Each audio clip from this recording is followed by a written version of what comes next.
अस्सलाम वालेकुम dear friends, welcome to our channel dear expert sir. जैसा कि आप जानते हैं हम लगातार आपके लिए क्वांटिटेटिव एप्टीट्यूड और रीजनिंग में जितने भी क्वेश्चन आए थे JKPSI में वो यहाँ पे हम डिस्कस करते हैं और आपका जो है उनका सोल्यूशन लाते हैं। कौन से क्वेश्चन का क्या अप्रोच रहना चाहिए वो यहाँ पे हम बता रहे हैं। ये जो क्वेश्चंस है इनमें एक एक क्वेश्चन में एक एक कंसेप्ट छुपा हुआ होता है, वो यहाँ पे हम एक्सप्लेन करते हैं कौन सा क्वेश्चन जो है कौन से टॉपिक से आया हुआ है और इसके पीछे जो है क्या कंसेप्ट है। तो फ्रेंड्स चलिए स्टार्ट करते हैं।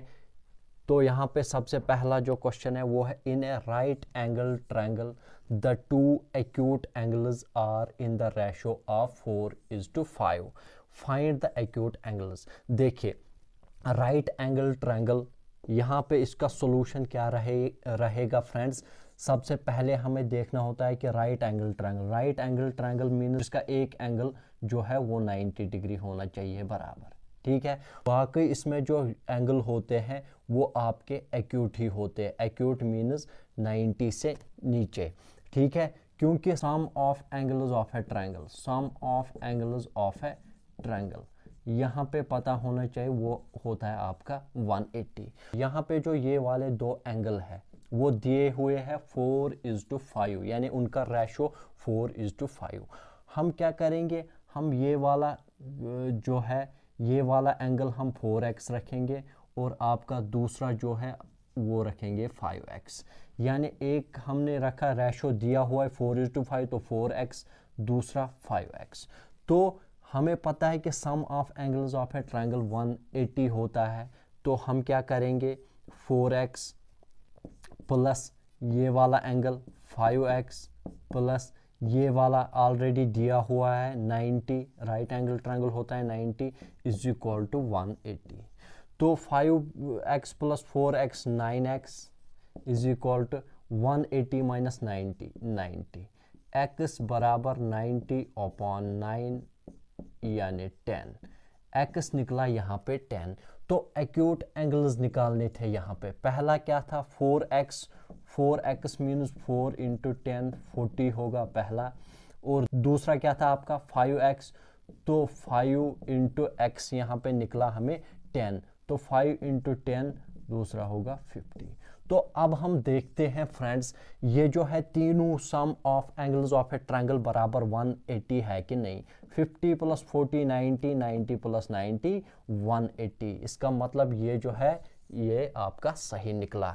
उसके बाद क्वेश्चन है what is the length of the edge of a cube. हमें एक क्यूब आपको पता होगा क्यूब ऐसे होता है। अब एक स्क्वायर उठाइए, उसके जो सारे साइड्स होते हैं वो सेम होते हैं, उसी का जो है 6 फेसेस ऐसे करके जोड़िए, ऐसे स्क्वायर के 6 फेसेस करके जोड़िए, उसका बनता है आपका क्यूब। तो क्यूब जो है 6 फेसेस होते हैं उसमें, और सभी फेसेस जो है वो इक्वल होते हैं। तो यहाँ पे मैं आपको बताऊंगा ये एज है, ये जो है ये एजेस है। सबसे पहले हमें दिया हुआ है वॉल्यूम ऑफ क्यूब, यानी ये जो एज है ये एज होती है, तो इसी एज की जो है वो लेंथ निकालनी है। यहाँ पे हमें पता है वॉल्यूम ऑफ क्यूब जो है वो बराबर होता है आपका L cube means L into L, यानी जो है उसको 3 बार मल्टीप्लाई करो, वही होता है आपका L into L means L cube. लेकिन गिवन वॉल्यूम क्या है, गिवन वॉल्यूम दिया हुआ है 1000 cubic centimetre means L cube बराबर 1000। तो एल क्या बराबर, एल बराबर जैसे आपका स्क्वायर होता है वो बनता है स्क्वायर रूट, इसी तरह क्यूब जो है वो बनेगा यहाँ पे क्यूब रूट। 1000 का जो है वो क्यूब रूट निकालना है, यानी 10 इंटू 10 इंटू 10 मीन्स इसका जो एल बराबर यानी इसका जो क्यूब रूट निकलेगा वो निकलेगा बराबर आपका 10। तो इसी तरह फ्रेंड्स जो लेंथ ऑफ द एज है आपकी 10 सेंटीमीटर। उसके बाद फ्रेंड्स क्वेश्चन आया था A flooring tile has the shape of parallelogram। जी हाँ फ्रेंड्स, एक फ्लोरिंग टाइल मीन जो नीचे बिछाते हैं आपके ऐसे, उसकी जो शेप है वो ऐसे है, यानी पैरेललोग्राम के शेप में। हुज बेस इज 24 सेंटीमीटर, यानी जो बेस है उसकी, ये जो बेस है वो 24 सेंटीमीटर है। फिर क्या बोलता है, and the corresponding height is 10 centimetre. Corresponding height mean जो इसी बेस पे होती है आपकी ये पैरेललोग्राम की, वो है 10 सेंटीमीटर। फिर क्या बोलता है, how many tiles are required to cover a floor area of 1080 square metre. जी हाँ फ्रेंड्स, तो अगर हम एक फ्लोर पे जिसका जो एरिया है 1080 स्क्वायर मीटर पे टाइल्स बिछाएंगे, कितनी सारी जो है वो टाइल्स आएंगे, जबकि एक टाइल का मेजरमेंट जो है वो ये दिया हुआ है। सबसे पहले हम इस जो ये टाइल है, एक टाइल का हम यहाँ पे एरिया निकालेंगे। Area of tile will be equal to the area of parallelogram. क्यों? क्योंकि ये पैरेललोग्राम की शेप में है, तो एरिया ऑफ पैरेललोग्राम हम यहाँ पे सीधे लिखेंगे, वो होता है आपका बेस इंटू हाइट। बेस क्या है 24, हाइट क्या है आपका 10।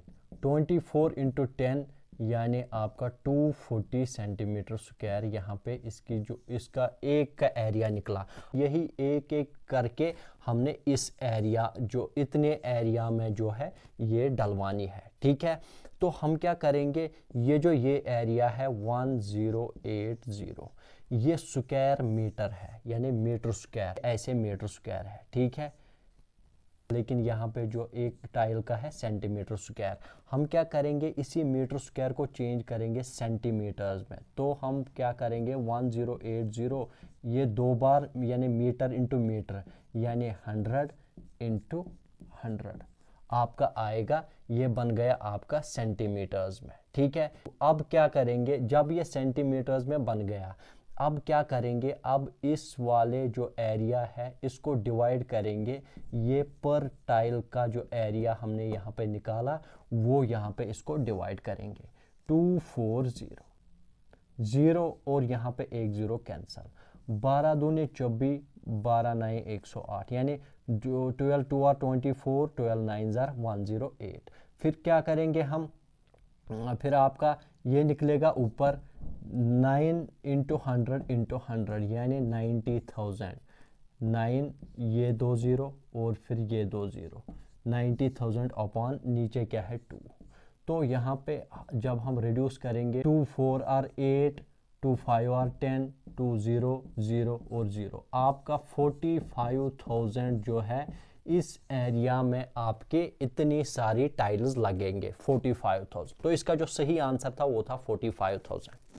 उसके बाद क्वेश्चन आया था फ्रेंड्स, ये मोस्ट इंपॉर्टेंट क्वेश्चन है, प्रॉब्लम्स ऑन एज से रिलेट है। 6 years hence, जी हाँ फ्रेंड्स, 6 साल के बाद यानी आज से 6 साल के बाद, a man's age will be 3 times the age of his son। एक आदमी की एज होगी 3 times यानी 3 गुना ज़्यादा उसके बेटे की।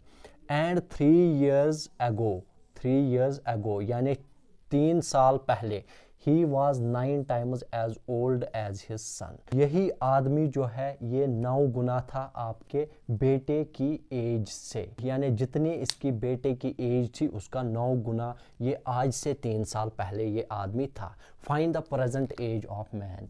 प्रेजेंट एज निकालनी है मैन की। तो हम यहाँ पे क्या करेंगे, सबसे पहले हम क्या करेंगे फ्रेंड्स, हम रखेंगे father's present age x and son's present age y।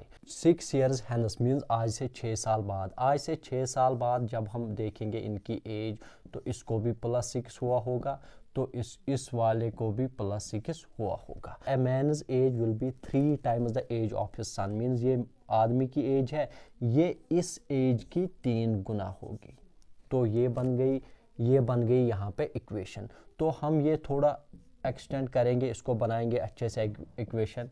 ये रहा x + 6 is equal to 3 into y plus 3 into 6 यानी 18। फिर क्या होगा फ्रेंड्स, x ये यहाँ पे आएगा -3y इज इक्वल टू 18 - 6 - 12। ये बनेगी आपकी पहली इक्वेशन। ठीक है, उसके बाद क्या बोल रहा है, and 3 years ago। 3 years ago means इसी प्रेजेंट एज का आपको 3 years ago करना है यानी -3। He was 9 times as old as his son। तो जो सन होगा उसका भी -3 होगा, यानी प्रेजेंट एज को -3 जब हम 3 साल पहले जाएंगे। ये जो फादर की एज 3 साल पहले थी ये इसकी 9 गुना थी, ये क्वेश्चन बोल रहा है। फिर यही हम आगे चलाएंगे, x-3 is equal to 9 into y 9y minus 9 into 3 27। तो यहाँ पे क्या बनेगा आपका x माइनस ये यहाँ पे आएगा 9y इज इक्वल टू -7 + 3, यानी ये बनेगा आपका -24। ये बनेगी आपकी दूसरी इक्वेशन। इसको इससे माइनस करेंगे तो यहाँ पे जब हम माइनस करेंगे ये जो ये वाली इक्वेशन है इसमें जो भी प्लस होगा वो माइनस होगा, जो माइनस होगा वो प्लस होगा। यहाँ पे ये प्लस है तो माइनस बनेगा, ये माइनस है तो प्लस बनेगा, ये माइनस है तो प्लस बनेगा। फिर हम क्या करेंगे, प्लस और माइनस x जो है वो कैंसिल होगा। फिर -3 + 9 यानी 9 में से आपका 3 घटेगा 6y इज इक्वल टू फिर +24 फिर और आपका +12 वो हो गया आपका 36, यानी y बराबर 36/6, 6 1 are 6, 6 6 are 36। यानी यहाँ पे क्या फ्रेंड्स, यहाँ पे आ गया आपका y is equal to 6। y हमने रखी थी सन्स एज निकली यहाँ पे 6, लेकिन यहाँ पे हमने क्या निकालनी है, present age of man. Present यही जो y इज इक्वल टू 6 ये हमने पहली वाली इक्वेशन में डालना है। तो पहली वाली इक्वेशन क्या है, x-3, y के बदले यहाँ पे 6 डालेंगे तो इंटू 6 इज इक्वल टू 12। तो ये क्या बनेगा, x माइनस ये हो गया 3 6 18 is equal to 12। x is equal to ये 12 है और ये -18 है, ये यहाँ पे जाएगा +18। x इज इक्वल टू 18 + 12 30, यानी जो प्रेजेंट एज होगी आपकी x यानी मैन की जो एज होगी वो होगी आपकी 30 ईयर्स। तो इसका जो सही आंसर था वो था आपका 30 ईयर्स। उसके बाद क्वेश्चन है, from station M and N, 2 trains start moving towards each other at a speed of 125 km/h and 75 km/h। जी हाँ फ्रेंड्स, दो स्टेशन, यहाँ पे हम दो स्टेशन बनाएंगे। ये मान लो कि ये स्टेशन M है और आपका ये स्टेशन N है। दो ट्रेनें स्टार्ट हुई है, एक की यानी M की जो स्पीड थी वो थी 125 km/h, दूसरी की यानी N की थी आपकी speed 75 km/h। When the two trains meet each other, ये यहाँ से चलना स्टार्ट हो गई और ये यहाँ से चलना स्टार्ट हो गई, यानी एक दूसरे की तरफ ये चलना स्टार्ट हो गई है। When the two trains meet each other, जब ये दो ट्रेनें आपस में मिलेगी, यानी कहीं ना कहीं पे ये आगे मिलेगी ही। It is found that one train covers 50 km more than the other। ऐसे ट्रेनें मिलेंगी, एक ट्रेन ने दूसरी ट्रेन से 50 किलोमीटर जो है वो ज़्यादा कवर किया होगा। तो यहाँ पे क्या मैं बताऊँगा आपको फ्रेंड्स, अगर हम देखेंगे यहाँ पे 125 km/h, ये आपका 75 km/h। अगर हम देखेंगे 125 जो है वो 50 ज़्यादा है, यानी 50 किलोमीटर ज़्यादा है 75 से। तो ये तो सीधी सी बात है, ट्रेन M जो है वो 50 किलोमीटर ज़्यादा कवर करेगी। लेकिन यहाँ पे हमने बताना क्या है, find the distance between M and N। सबसे पहले हमने यहाँ पे एक कंसेप्ट सीखना है, जब भी जो ट्रेनें हैं एक दूसरे की तरफ चलने लगेगी, उनकी जो स्पीड जो होती है उनका आपका यहाँ पे ऐड होता है। जब भी दो ट्रेनें एक ही डायरेक्शन में चलना स्टार्ट करेंगी तो उनकी जो स्पीड होती है उनका यहाँ पे आपका सब्ट्रैक्शन होता है, यानी माइनस होता है। तो यही आपका यहाँ पे लगाना है। तो 125 को करना है आपका speed of n plus speed of n, यानी 125 को करना है प्लस 75, तो वो होगा आपका 200 जो है इनका जो है डिस्टेंस होगी। M से N तक जो डिस्टेंस होगी वो होगी 200 किलोमीटर। ये जो यहाँ पे 50 किलोमीटर मोर देन कंफ्यूज करने के लिए